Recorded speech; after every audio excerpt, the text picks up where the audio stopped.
Vetrina ta' teknoloġija u xjenza taħt Saqaf Wieħed li tixpruna l-kreattività u l-immaġinazzjoni fost ixkejknin.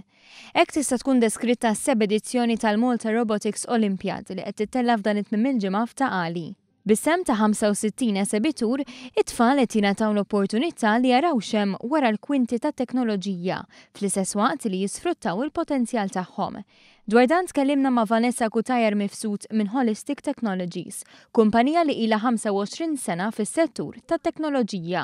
Bħala ġenituri xi kultant naqbdu nixtru xi ġugarell jew xi toj li jew tablet, mobile phone lit-tfal u daqshekk. Imma aħna qed nippruvaw nagħmlu reverse tat-teknoloġija fejn bażikament qed nagħtu bits ta' electronics li tfal u nħallu lilhom jibnu, jesploraw u fl-aħħar mill-aħħar qed jibnu il-ġugarell tagħhom huma stess. Dr. Karl Kirkop mill-Association of Model Engineers tenna fuq l-importanza li tfal jingħataw hands-on approach fl-istess waqt li jsiru mitla ta' teknoloġija li kienet tintuża fil-passat. Il-ġugarelli l-antiki kienu qabel jiżarmaw, jitalmu ħafna minnhom, jiżarmaw il-wires, il-moturi.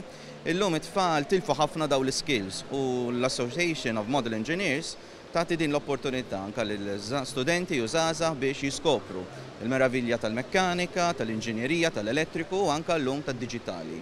Biex l-iskop ta' din l-attività, organizzata mill-Ministeru tal-Edukazzjoni, jidher li qed jintlaħaq hekk kif jiġdu wħud miċkejknin u qrabathom li tkellimna magħhom. It-tifel speċjalment jinteressaħ ħafna dal-logħob u hekk qed jilgħab naqraw.